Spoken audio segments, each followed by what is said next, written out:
Is Deidre Butler. I'm the director of the Zelikovic Center for Jewish Studies here at Carleton University. Thank you so much for joining us on this wintry February evening and for joining us tonight. This was an event that was planned a little bit earlier and we needed to reschedule it for tonight.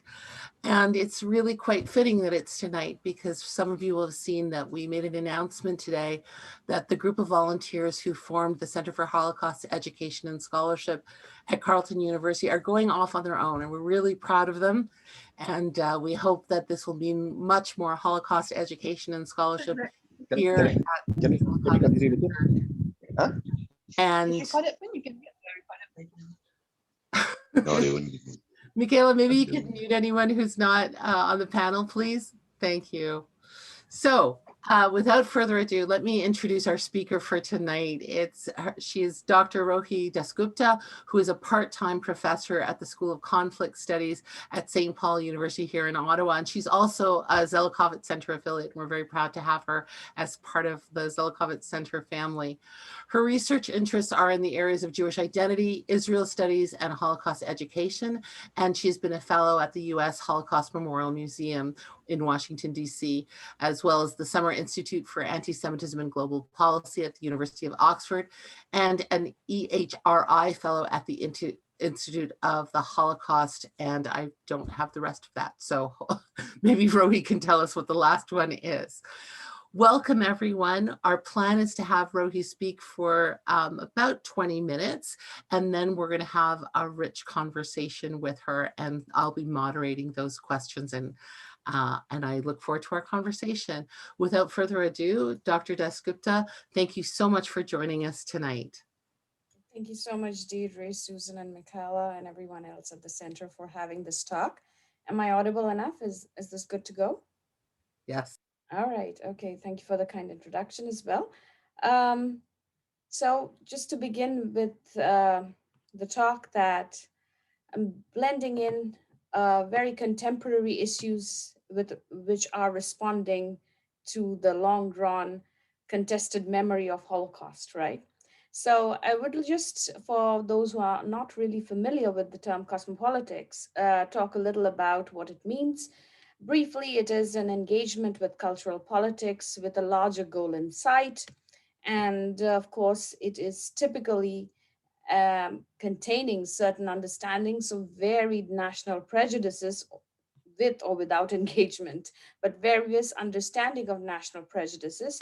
And the idea that cosmopolitics was really developed in the first decade of the 21st century by Isabel Stengers and Bruno Latour, opening up the question that who and what might compose the common world. But it got expanded over the years about what is cosmopolitics and what is cosmopolitical democracy, and then opening up to the question that politics ultimately is about dialogues about differences and what are the stakes between perspectives on a single reality. And cosmopolitics really does that with comparing discourses with real as well as ubiquitous appeal. Now, when I blend that with the understanding of Holocaust education, which itself has a varied cosmopolitan memory with survivor legacies as well as with research, it becomes a varied multi-directional research. So that's what I'm going to really open up tonight. If I could request Michaela to go to the next slide, the second slide, please. The aim of the presentation is to really focuses on three issues: the importance of teaching Holocaust in multicultural societies, looking at the significance of Holocaust in countries with little or no direct connection with European Jewish history and Nazi crimes, and of course, looking at what institutions may do out of educational practices when they link their curriculum with Holocaust education, and indeed with the various attitudes that may come from that as well. And the last part, I have to say that I have practiced that last bit in India, where I was 8 years leading a Center for Israel Studies, where we did engage with various educational practices and programs. And I will go into that a little more in detail shortly. So this would be the larger framework of my talk. But I would, before all of that, go into the idea that the cosmopolitan optimism is a very important part in global Holocaust remembrance. Why? Because it really places the centrality of Holocaust into the understanding of memory, recognition of differences, and various complexities. If we think about the idea of cosmopolitan memory, it really is about dissolving the significance of nation state borders, implying that obviously the memory of the Holocaust has done so, and it has. It is also a moral need, a moral touchstone, as Nathan Snyder has said, in the age of uncertainty, right? Now, in a similar understanding, various anthropologists often argue the idea of that moral commitment to conflict studies, a moral commitment to understanding any transitional politics. And there, again, Holocaust as a Holocaust education becomes a very important subject when it comes with the analysis of the different frameworks of memory.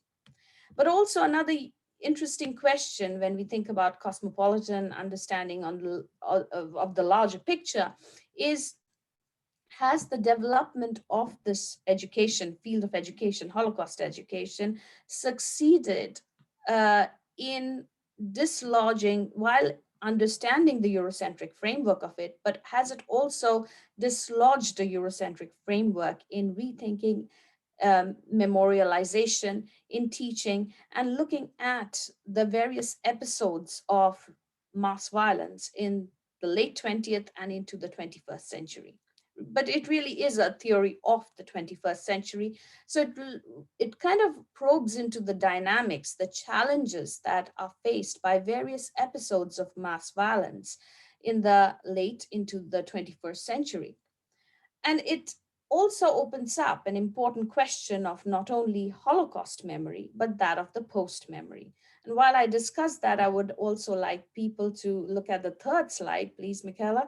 And while I discuss the various reasons of why Holocaust has a cosmopolitan appeal, it is important to look at also, before we do that, we've just had Holocaust Remembrance Day, and this statement was released by Aaron Kotler, who is the special envoy in preserving Holocaust remembrance and combating Semitism. An important thing that always remains is that it may begin with the Jews, but anti-Semitism doesn't end there, nor does hate end there, and it does not certainly end with the Jews. Which also holds a larger context of a cosmopolitan appeal when we think about the challenges that we are facing with race, identity, with the question of hate speech uh, right now at this very moment of history. We are passing through numerous crises, including one of anti-Semitism and racism. But I'm going to push it a little more further. That Holocaust, the concept of post-memory, with particularly with relation to the descendants of survivors, as well as what do we do with what do we do by knowing the history? Now that we are aware of the historical horrors, when we are dealing with that in the centrality of the global memory discourse, we find that there are various debates uh, about the Holocaust itself, particularly and very uncomfortably in the Israel-Palestine narrative. Holocaust memory is a multi-directional one and definitely invokes a lot of dialogue, invokes a lot of issues that are far from straightforward. In the 90s, such a comparison was done with the understanding of a response to humanitarian action by Samantha Power, who was later elevated to be President Obama's ambassador to the United Nations. And she basically commented that the debates in the United States about whether to intervene in the conflict in Bosnia repeatedly invoked that the Holocaust was not just a spur, but as a break to action on the grounds that the massacres by Serbs although deplorable, were not comparable to the Nazi genocide. And similarly, uh, while this debate was going on and right into the mid 1990s, we see the mobilization or and killing of over 800,000 Rwandanians in 100 days. So we have about 36 or 37 now episodes of genocide and innumerable episodes of mass violence in the world post the Holocaust. And yet, Holocaust remains to be a very important tipping point of history. Why? Because it's probably the most researched and best documented genocides of all times, at least in the 20th and the 21st century for sure. And in its sites, it provokes people to think about the various dimensions of survival, the human dimension, the memory dimension, the peacekeeping dimension, as well as the understanding what contestations it may bring through with the memory of Holocaust itself. An important tussle is also with values. What values are being created, whether Western values, the West and the other, also is created by that centrality of contestation of memory when it comes to a myriad way of looking at cosmopolitan identity, memory, and citizenship. Whose memory are we talking about? Whose identity, whose values, at whose cost? These are certain, value led questions that really plague the larger dimension of post memory and Holocaust studies today. And of course, the various kinds of phobias that we have, whether it's religious based, whether it is land based, all of that uh, have an important have an important strain of continuity of the psyche, of the shame inducing suppression, of the various ways in which youth cultures respond to vulnerable identities, perhaps. So all of this has a strong parallel with our understanding of Holocaust studies, and indeed the tragic legacies that go on from the survivors, but also understanding what reconciliation is, what memory is, what engagement is in a standoff, and what engagement is in the deeper entrenchment of reconciliation, politicization of reconciliation, and indeed trying to set some democratic transitions. So, one of the cultural functions of Holocaust remembrance over the past 2 decades has been to look at Europe, but a little beyond Europe too, by placing Holocaust memory as an important example of reconciliation as well as a political virtue. But then again, it has a mixed press. It has had a mixed press. It has had a mixed response, depending from which quarter of the world we are talking towards, we are talking from. But also the understanding that there is an elitist view on the Holocaust and a Eurocentric view on the Holocaust, as well as a global South version into the response of what is anti-Semitism, what is Holocaust, and indeed layering it up with the understanding of um, certain anti-narratives of research, certain anti-narratives of identity issues as well, including restitution, anti-Zionism, so on and so forth, which are really problematic and again contested narratives.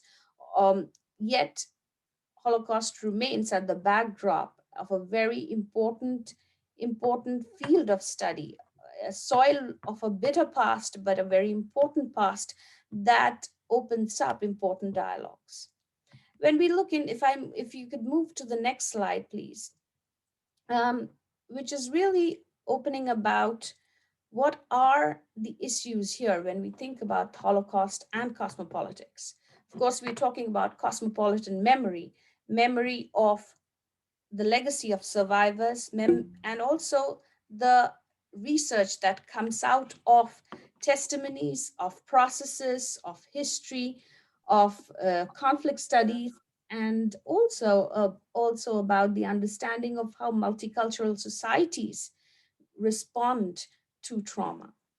How do they respond to trauma? How do they break barriers?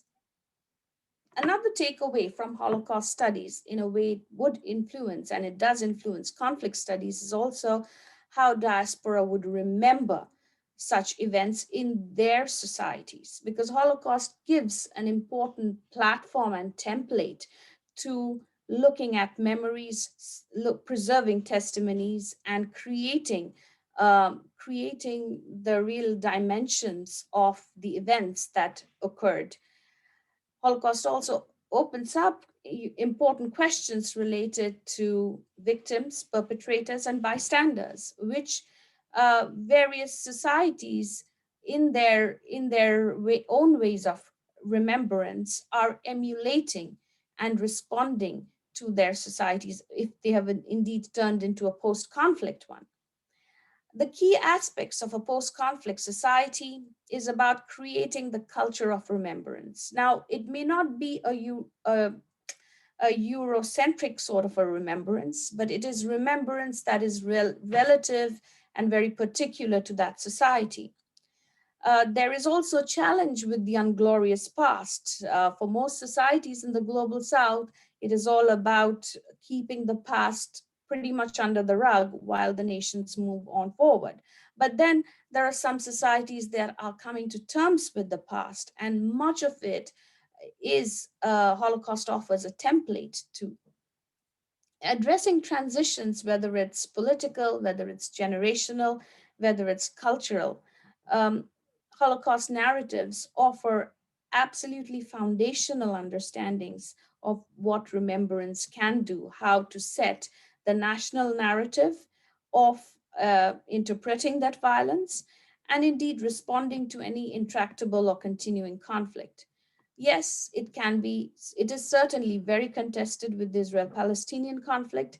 It is very contested with any continuing conflict in the Middle East. But at the same time, looking at the varied picture of the global south, the understanding of Holocaust as a soil in which seeds of process, seeds of hope can be planted, as well as issuing significance of understanding legacies of the past in a way to stop any future events in a preventative measure, is an important contributing factor.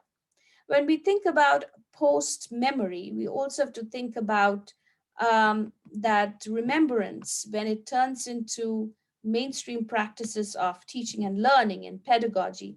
The principal lesson of the Holocaust is to beware of lessons, and to learn the lessons of the past and utilize this so that one can, at least the society can get it right, understand hatred and in a preventative way.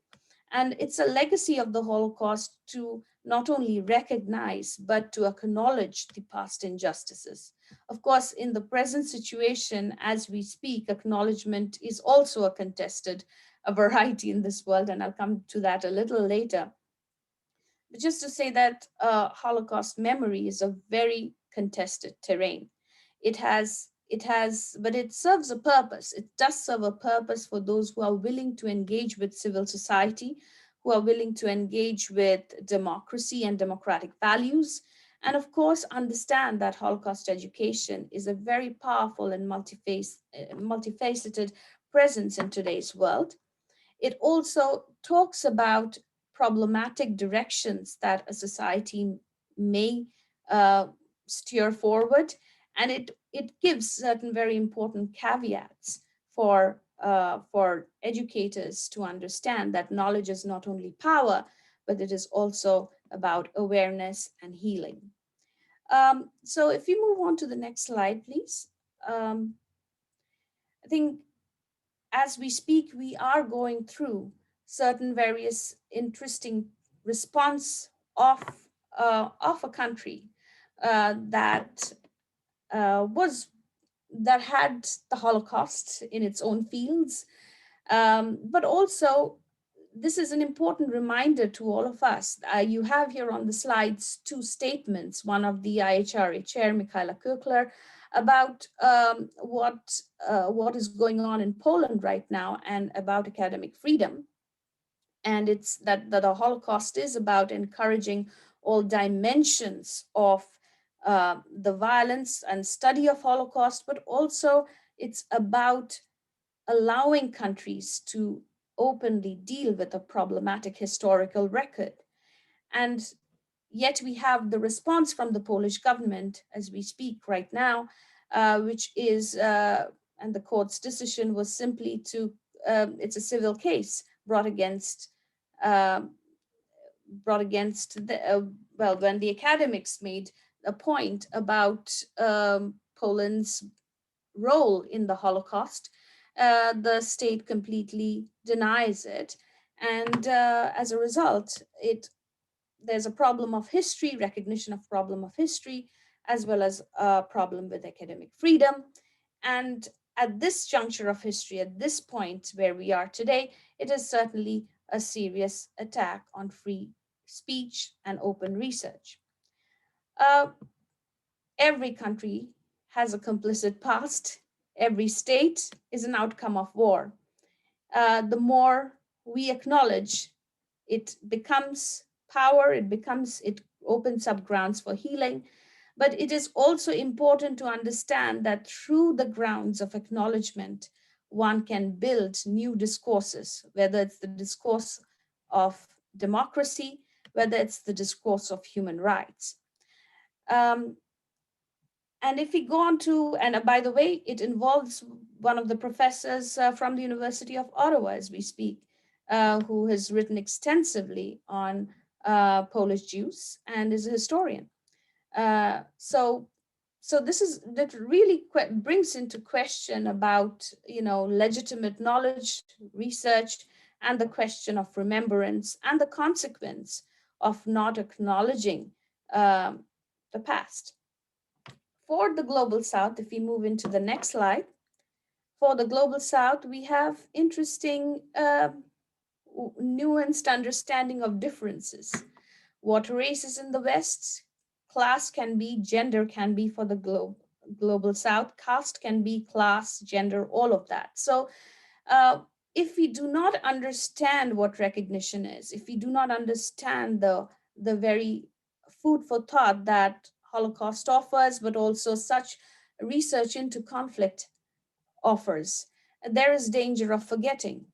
There is danger of forgetting whether that's Holocaust denial, but whether that's much more than that. It could be forgetting the way the nation was built, if it was built on blood, the forgetting the way that the nation had interesting consequences during decolonization, forgetting that in the denial of history, they are denying the very first two generations of their citizens, their becoming, their own becoming, their own belonging, their own understanding, and their own negotiations with their own identity. There's also a danger of corruption to go on, and many countries in the Global South face that with state-sanctioned censorship of history. What can be allowed in the history books, what can be allowed in the fabric of the nation state's view of nationalism, and what may not be, and what may be rendered as anti-national. And that is also very much right now a problem of contestation. It's a very contested problem.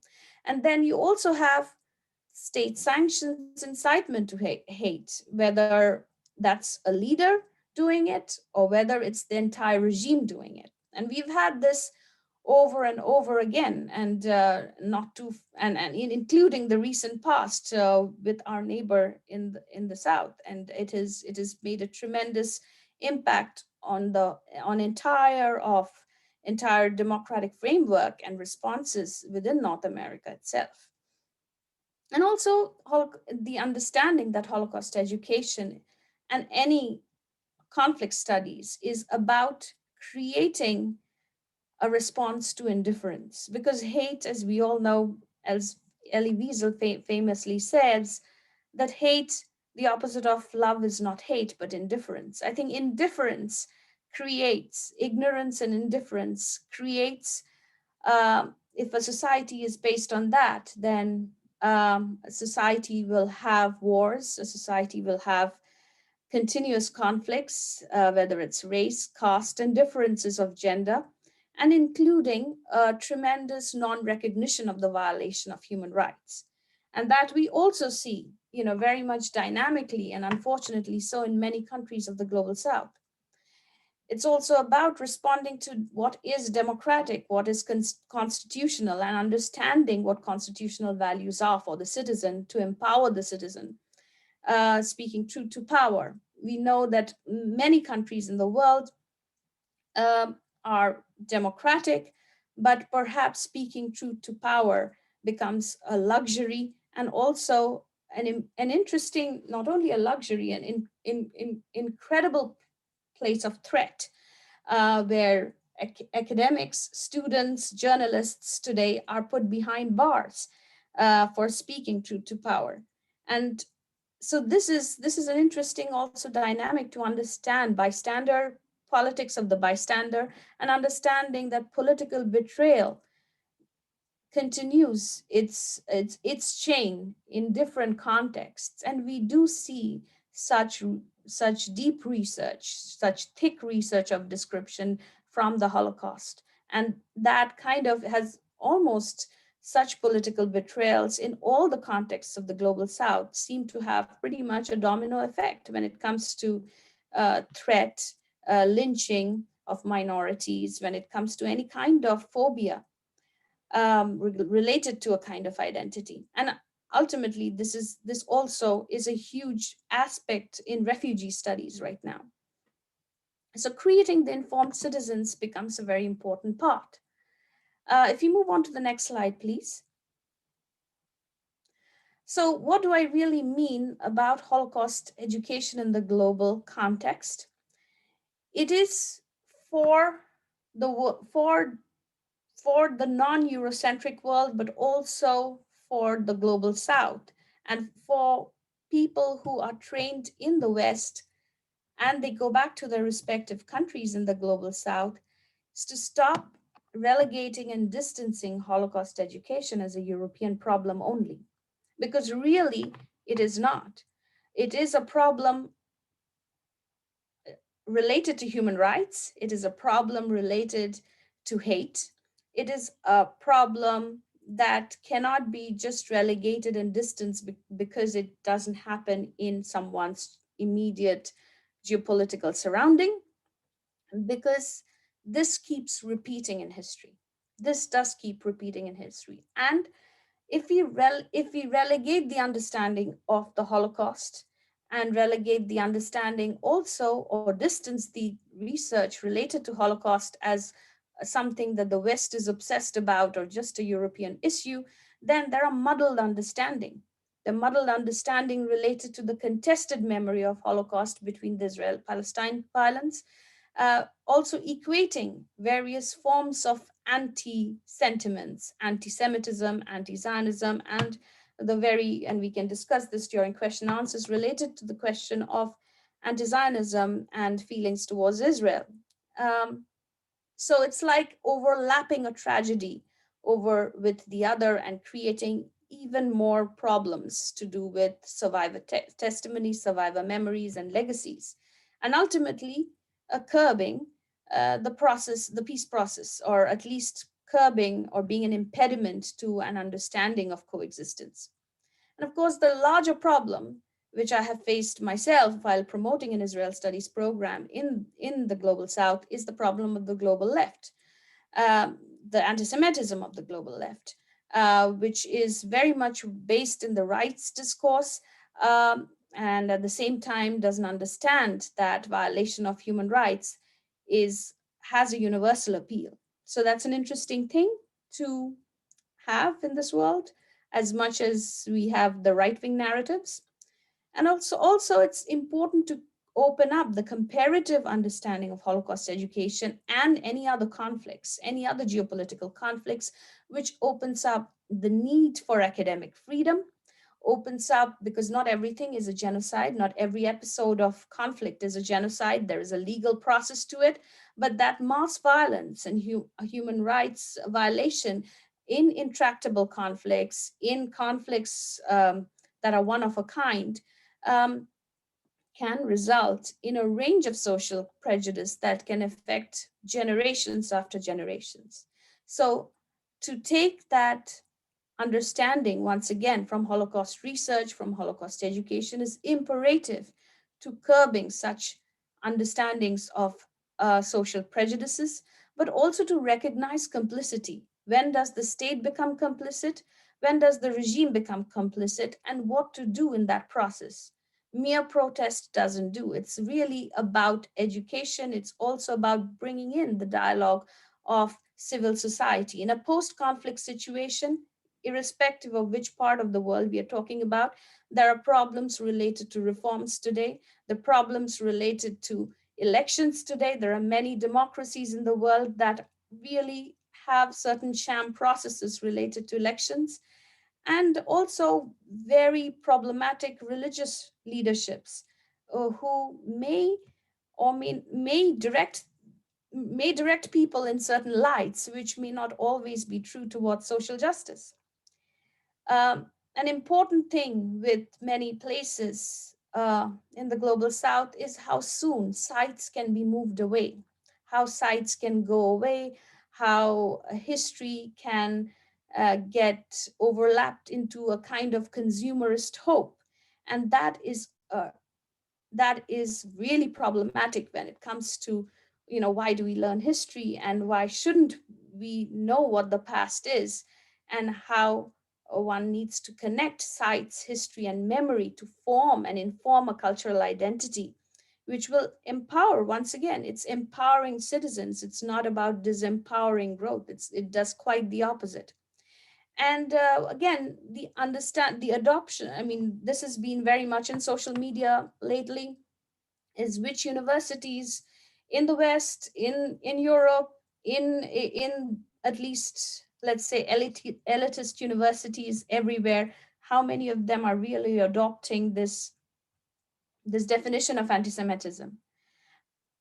But this is very important for the comparative view to have, the cosmopolitical view to have, that this is not merely talking, while this is very much invested about anti-Semitism and a certain perception of the Jews, which is utterly wrong, but it is also about stopping prejudice. It's also about that rhetoric, to stop the hate rhetoric of spreading in communities, in institutions of religious order, that can be very harmful for the larger society and the larger generation. So the last slide, please, which is, well, the second last, which is on the suggestions.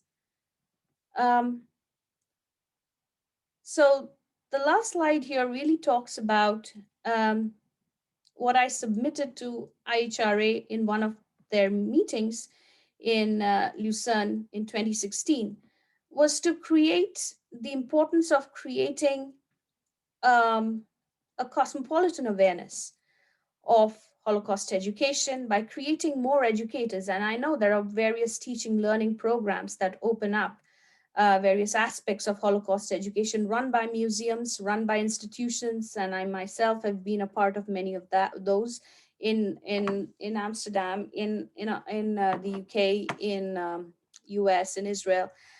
But at the same time, to bring in track to diplomacy, where policymakers, educators, journalists, of course, I was then presenting it from India, so I had India in that focus. But I do hold this perspective, even now that I am a resident in Canada, that it really should happen from the global South representation to such meetings, because the mere observer country status is not just a passive status. It's really about engaging and understanding that it may start with the Jews, but it doesn't end with the Jews ever. An important some key questions, and these are some key questions through which we started our Holocaust education program that did run for a few years in India. and it still does, though I have left the country and the university, is really about understanding genocide education, understanding comparative conflicts, and understanding the consciousness of global memory that comes from such curriculum on Holocaust studies. An important part is to engage with digital and traveling. I think the COVID-19 situation has taught us that a lot can happen digitally. As much as it can be draining at times, but a lot can be delivered digitally. And I think it's even more imperative that we have such digital exhibitions to universities and institutions that are willing to engage with Holocaust studies. And finally, to have IHRA-led country-based dialogues regarding inclusion and tolerance in higher education institutions. So these were some of my recommendations, well, which was at least heard. I don't know what has happened from then on, but at least it was heard and I did make a voice. And there were others too who understood, because ultimately also university programs, irrespective of where they are catering to a large international audience who are important, abled consumers of economy and knowledge. So ultimately, it is about transferring that awareness and that consciousness that holds the key towards progress. I'll stop there. If you go into the last slide, I thank you for listening. And of course, if you have any questions, I can take it from here.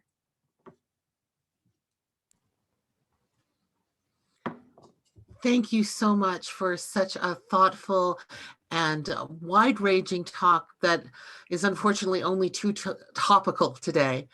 Dr. Dasgupta, that was really quite wonderful. It'll be my pleasure to moderate questions and our discussion moving forward. If you have a question, I'm going to try and keep everyone on gallery view and see who would like to speak. So you could either type something in the chat if you would prefer, or if you'd like to just raise your hand, I'll try and see. So I see Dr. Pamela Walker has our first question. I'm going to pass the floor to you, Pamela. Thank you for your talk, which raised a lot of things I'd never thought about. So thank you for that. And I'm an historian, and so I was listening attentively to your questions about history. So earlier today, I was in an online event that was organized by Carleton students, and they were talking about the IHRA definition of anti-Semitism. And in the process of this, one of the speakers said things that I just know to be factually untrue, such as that the state of Israel practiced eugenics against its Ethiopian citizens. And it went on from there. And I found this deeply disturbing that she's saying this to students when it's obviously untrue, but it's not just untrue, but it's untrue in a kind of disturbing way. It's not just an error. It's an error of thought and of concept and of practice and of intention. And I don't know how to respond to that kind of thing when I'm sitting listening to it. And many of my colleagues are very opposed to the IHRA definition of anti-Semitism and are very energetically opposing it. But what disturbed me was the kind of, trip to crazy town where we're talking about things that just simply are not true. And I don't know how to respond to that. And it really unnerved me to be sitting listening and having students nodding and going, oh, really? Oh, okay. So I present that to you as a problem and take that where you want to go. I mean, these are problems of biases that are very much all over. I wish I could say, oh my God, really, I've heard it for the first time, but I haven't. I have heard this, and it is a common fact that people want to give a nod to and say, yes, this is also something very complicit on the part of Israel. I mean, Alvin Rosenfeld says an interesting thing in his book. He talks about the domestication of Holocaust. And I do understand where he's coming from, because you're creating a tragedy over an existing tragedy. And that is diminishing so many rights narrative. And ultimately biases, if it is false and fake, it's particularly wrong knowledge. it's spreading very, it's diminishing the collective sense of the understanding of truth, but it's also creating a violence once again. It's like, and using such fake understandings towards creating political bias is really tragic, and it is often done in various famous universities, I would say. I do not want to name any universities, but I do know that very famous left-leaning universities use that time and again, and it is a tragedy. It's a tragedy of uh, a lot of lack of collective sense. And I understand. I think a large part in understanding comparative conflict studies is not to say whose tragedy is more compelling and more important than the other person's tragedy. Is to understand that tragedy is a performance, it has happened, it is, and yes, there may be contested terrains of history, but then when it happens in the post part of rebuilding memory or rebuilding the knowledge, it's also about empirical accuracy of events. You just can't base it without research, and this is something Holocaust education has taught many historians. It's okay to have biases, but to base it on a lack of empirical knowledge or inaccuracy, that's just that is wrong science. It is not scientific. So that's where I can say. Thank you, Rohi. Richard Robertson, you wanted to speak? Yes, I did. Thank you so much, Dr. Dasgupta, for this very informative talk. I myself am a graduate student in Holocaust studies, and one of the major concerns that I have is the current illustrations in Poland, as you referenced with the civil suit in regards to doctors Engelking and Grabowski. And I was just wondering what your opinion was when the illustrations are from the political level and they're so entrenched that the institutions creating the illustrations control the education. As we see with educators like Doctors Grabowski and Engelking, their education in Poland is being called into question and refuted by the government. What do we do when governments are responsible for the pedagogy in writing a pedagogy that is innately denialism and anti-Semitic? How do we refute that as educators when we're being persecuted? And just to add to that, I mean, the court ruled that they have to apologize. So it's legislative as well as at the political level. Yes. So this is a classic situation where the executive and the judiciary is working to preserve the face of a country with a very troubled past. And it is, as far as I'm concerned, it is a very serious attack on academic freedom. And also, once again, it is wrong facts. Second World War affected many countries in many ways. But to acknowledge the past, I mean, we are in a country which has gathered a kind of cosmopolitan immigrant way of being by acknowledging its very troubled past. And we know that there is a lot of power in acknowledgement.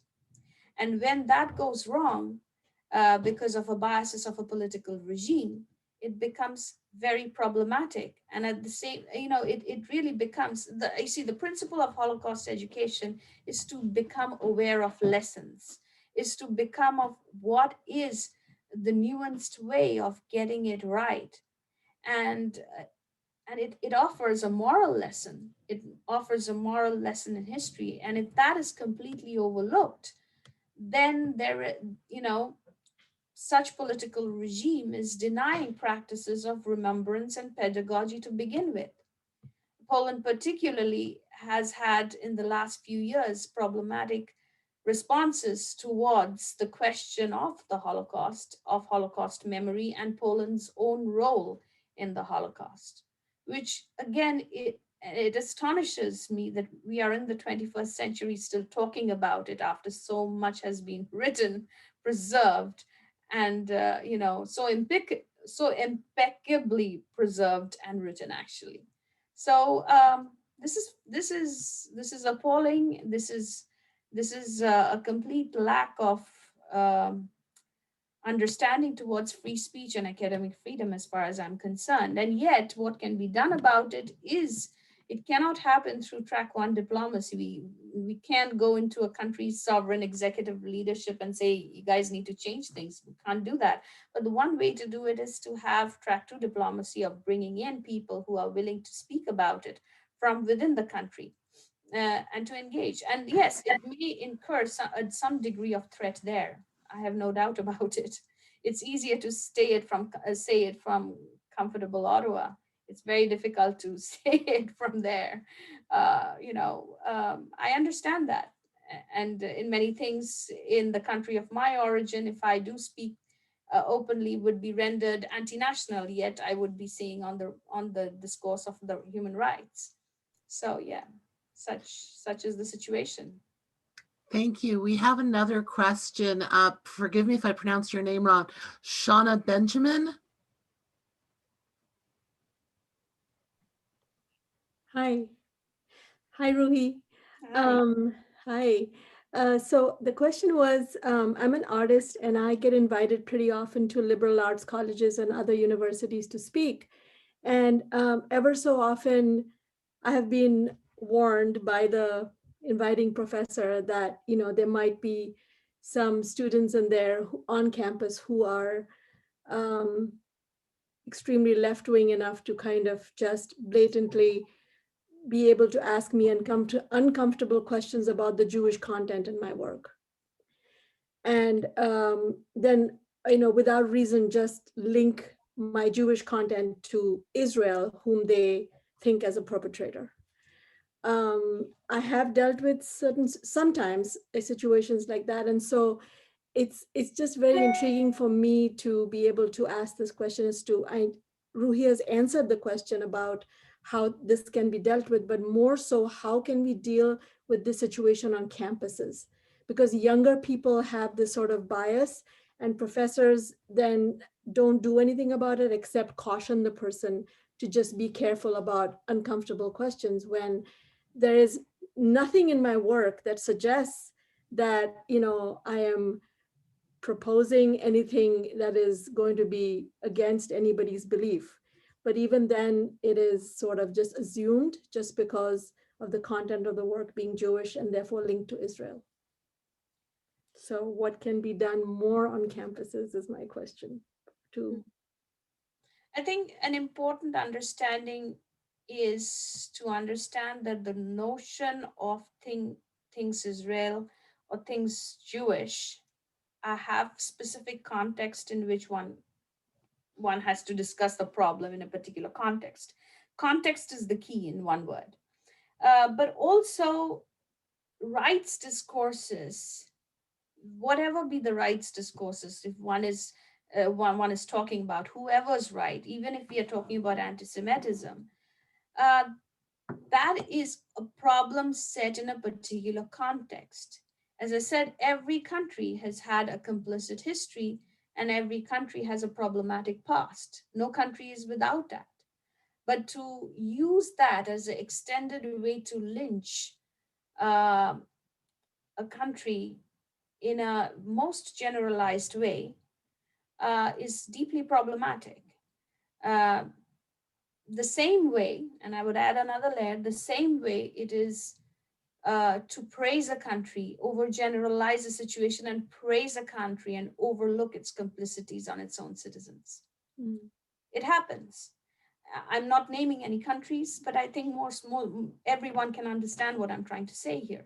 This overgeneralization, this is not to relegate someone's tragedy and say this tragedy is nothing, doesn't mean anything to us. It is not that. It is particularly lynching something to keep an intractable conflict alive and actually be an impediment to, whether it's a peace process or be an impediment to coexistence, is just adding a domesticated view of the Holocaust. Mm. And it's a trump card for many leftist scholars.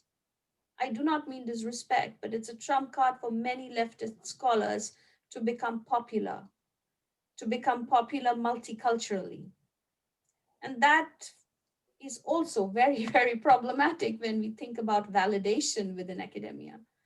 You can just be, you don't have to say that to become valid and relevant, you know, or fashionable or trendy. You could talk truth to power. And a Palestinian tragedy is not to be relegated either, but to pit that, to pit Holocaust against that, or why isn't that done, for example, for a Cambodian genocide or a Sierra Leone genocide? Once again, people think it's too distant, it's not relevant, but it is relevant, is what I'm trying to say too, you know. Thank you, Dr. Dasgupta. Mary Jane Ainsley would like to speak, and I have to say she's coming to us from China, and so we're really glad to have her, and she'll be speaking for the Zelikovic Center as soon as possible, I hope. Yeah, I hope so very much. Thanks for an amazing talk, Rehee. That was really interesting, and I enjoyed it very much. A lot of I sort of have a little bit of a long-winded question here. A lot of my own research is based in Asia and in Malaysia, and I've been working with some academics in Malaysia who are trying to introduce Holocaust studies as part of their human rights courses there in some universities. And Malaysia, of course, has very high levels of anti-Semitism. It's known as to be one of the most anti-Semitic countries in Asia, and it has no ties with Israel or anything like that. So sort of what I have found researching about anti-Semitism, researching and trying to sort of introduce some form of information about Holocaust studies or about the Holocaust in general, is that quite a lot of students are interested in learning about this. Students on sort of the kind of students who will take social science courses, for instance, are quite interested in learning about this because it is a form of resistance towards an authoritarian state. So if sort of the state is saying to you, this country is really evil, or this history is something you don't need to know about, or it's fake, it doesn't exist, anything like this, then actually they are sort of given a motivation to learn about that a little bit more on their own terms. And so what I noticed in a lot of my research is that sort of 18-year-olds who are becoming very educated, who are digitally savvy, are actually seeking out information about this, and then are having these reactions of like, why did nobody tell me about this? This was a big deal in human history.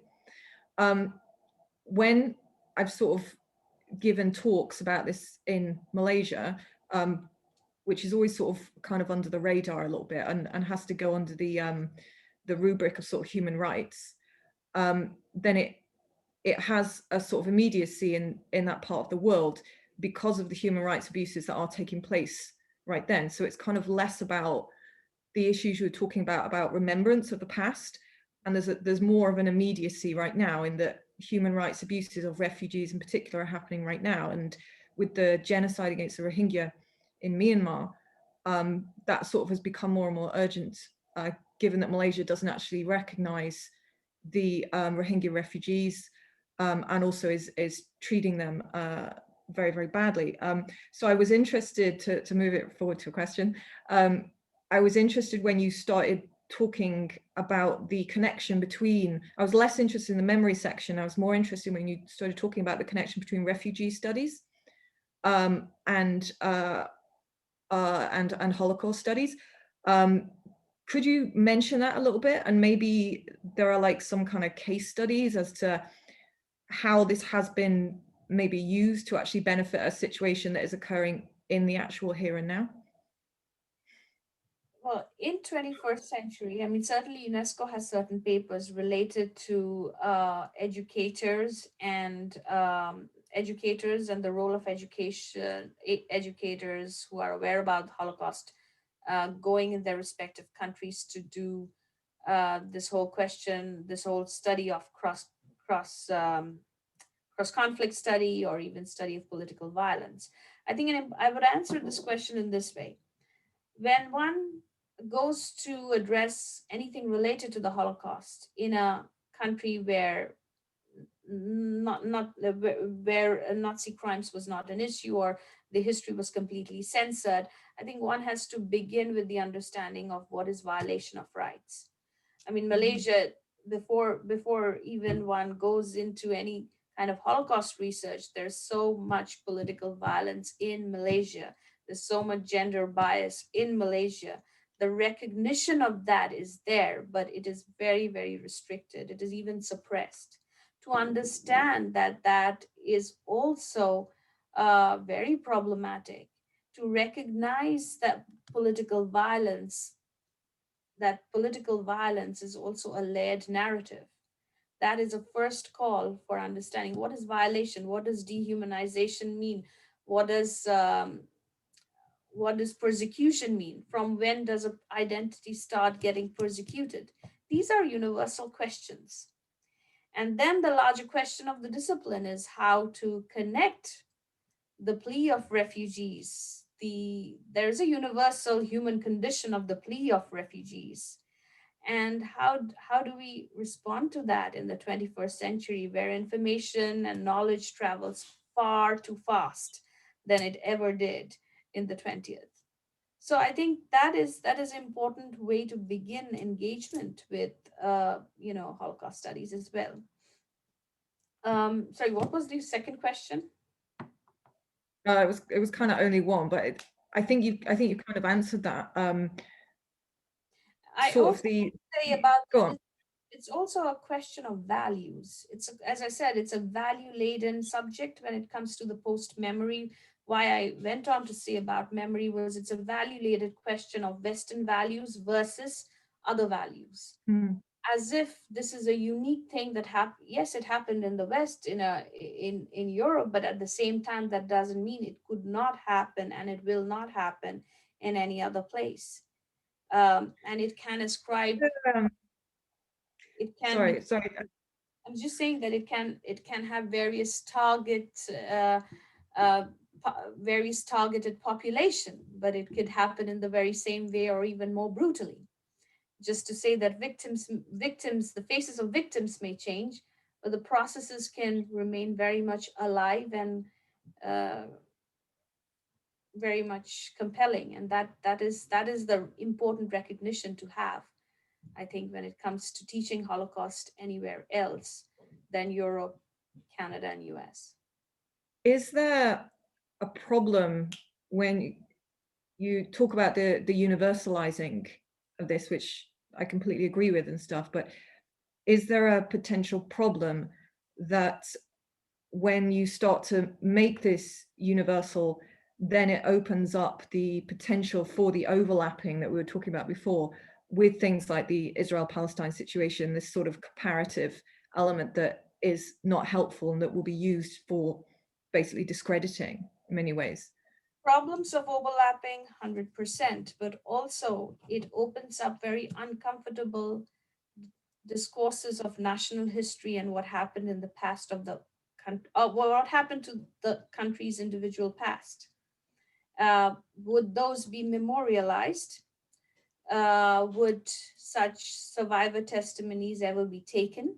These are very problematic discourses that often come into, again, if the young generation is aware about this, they can exchange note on Instagram and social media and can create a far more widespread impact if it goes that way. There are different ways to curb that too, I understand, but the nation states largely create this question of distancing Holocaust as a European problem, layering it with interesting contested narratives, so that their own national discourses, so there's a body politic of that memory is not opened up. And if we have to do body count, and I don't like to do this that way, but if we are talking about 6 million Jews, there are 12 million people who are killed through partitions, 13 million. So it's not about the body count. It is about the events that led to it, how the states were complicit. And the moment Holocaust education opens that eye up towards cultures, acknowledgements, memorialization, understanding the past, that may become uncomfortable for the nation state, because that narrative, for the most part, is censored. For the most part, history is censored in many nation states still today, as much as there is social media available everywhere. And that is a very problematic view. Thank you. If I may, can I take the privilege of being the moderator to ask a question? I'm a Jewish studies specialist. I teach about Judaism in the context of a religion program. And what strikes me about this conversation is the ways in which we're talking about universalizing the way we talk about the Holocaust for very good reasons. And I worry about the loss of particularity of the stories of the victims, that we've seen how historiography has effaced the subjectivity of individual victims, their stories, that it becomes a spectacle of horror of what was done to these objects that we're looking at, instead of people who lived lives of what was lost, of what came before. And I'm just wondering, in your own thinking, how this kind of very important kind of perspective that you're bringing to this, how does that negotiate transitioning between the individual and the particular, and the Jewishness of the victims, because it is bound up in anti-Semitism. It's not just genocide. It's about that history, and that history goes back 2,000 years.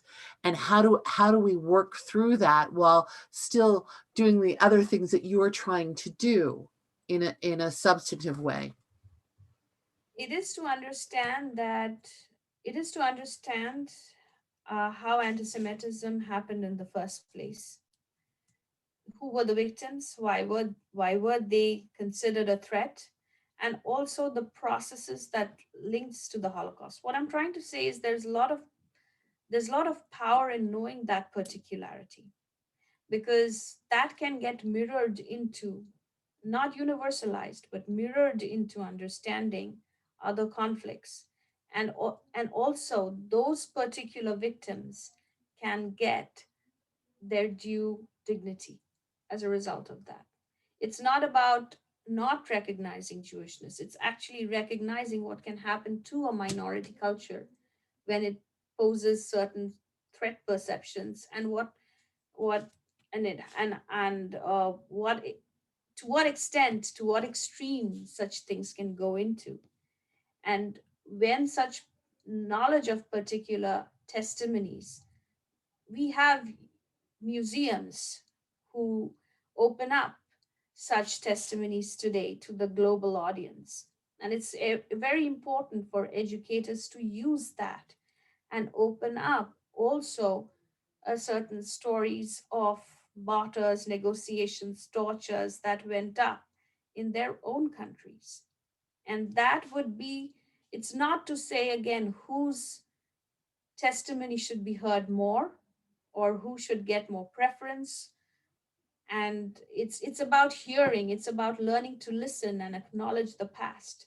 And there is much cross-cultural power, as well as much power in understanding the particularities of those testimonies. So whether it is an Armenian or a Jew or a Gypsy or a Islamic identity, or a Muslim, I mean, or a particular kind of Buddhist lynching or a Hindu lynching, whatever it is, it is about creating the, if the aim is to construct the civil society, if the aim is to transition into some form of coexistence, I think understanding particularities would be very important. I think that is the first impact. Though I am trained as an Europeanist, so I had a very different. Though I belong to, well, at one point belonged to the global South, but my education has been very much in Europe. But I know this for sure, that the first thing that makes an impression is survivor testimonies. Irrespective, that's the first thing that makes an impact, because it's human, because it can reach out. It can reach out to tragedies. And I know that, being from a partition family myself, that it does have a very interesting and very deep impact on identity and identification. I'm cognizant of how late it's getting, but we have one last question. Perhaps we can use that to wrap things up. And then I'd just like to let you know about some of our upcoming programming before I say goodbye. So I hope I'm not mispronouncing your name, sir. Sanan Marshall, please.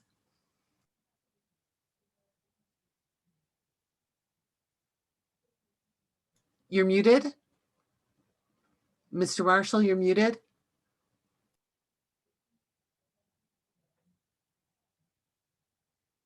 We can't hear We you. can't hear you. You're not muted. I'm not sure why we can't hear you. Maybe he can type his question if he has it. Could you type your question? Because we really don't hear you. And I'll be happy to speak for you. It would be in the chat, which is at the bottom of your screen, if you could type there.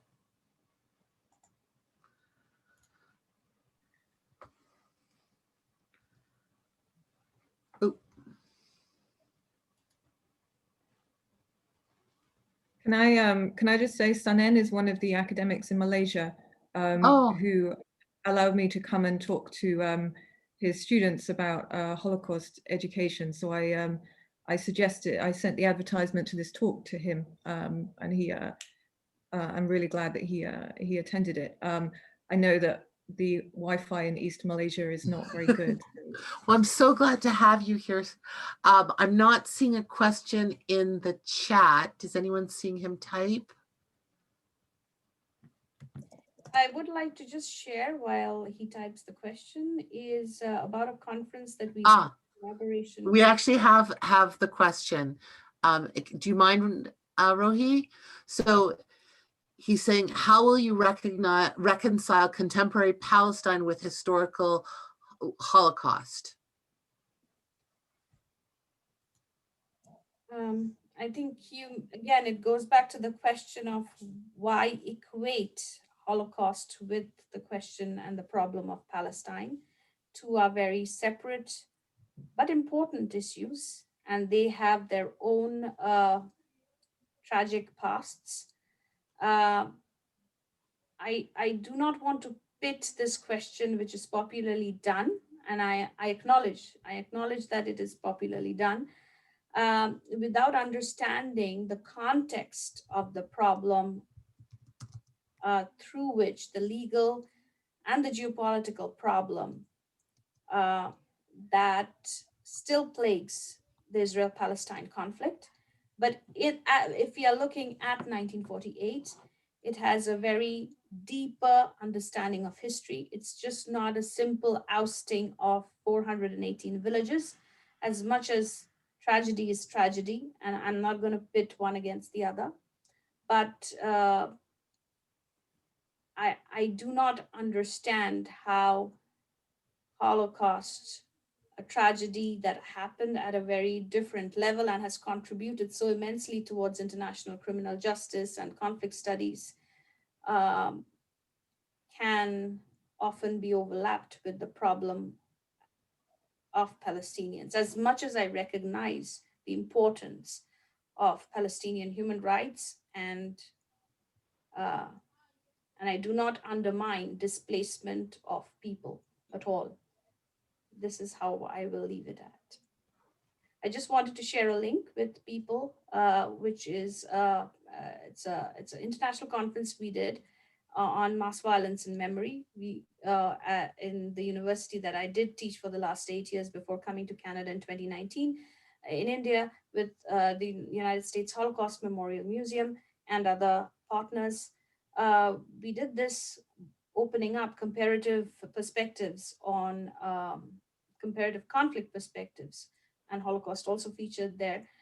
Strong understandings of identities, transitions, political violence in context. So if you, it's just a conference blog that just remains. So if you're interested, you can just have a quick look into the different kinds of people. 34 nationalities came to present the paper. So there was some interesting dialogue that happened. So yeah. Right. Thank you so much, everyone, for joining us. Thank you, Dr. Dasgupta, for such a thoughtful and provocative talk. You've given us a lot to think about, and that's always a good sign. I'm especially excited to see people from all over the world joining us. I must say that that is the silver lining of COVID, that we are able to reach and people that we were never able to reach before. And I look forward to rich conversations to strengthen these global connections. I also just want to invite you all, since I have you here, to let you know that the Zelkov Center for Jewish Studies has a few programs coming up that may be of interest to you. On February 18th, we have Professor Alan Moskovich, who's going to be talking about Jews and popular culture in the 20th century. So quite a bit more lighthearted than today.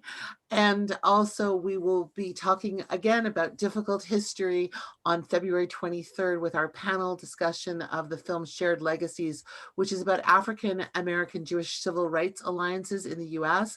But our panel discussion is actually going to connect things to Canada and the very different history and experiences that we have here. So I hope you will all come back. Please go to the Zelkov Center website to learn more about these programs.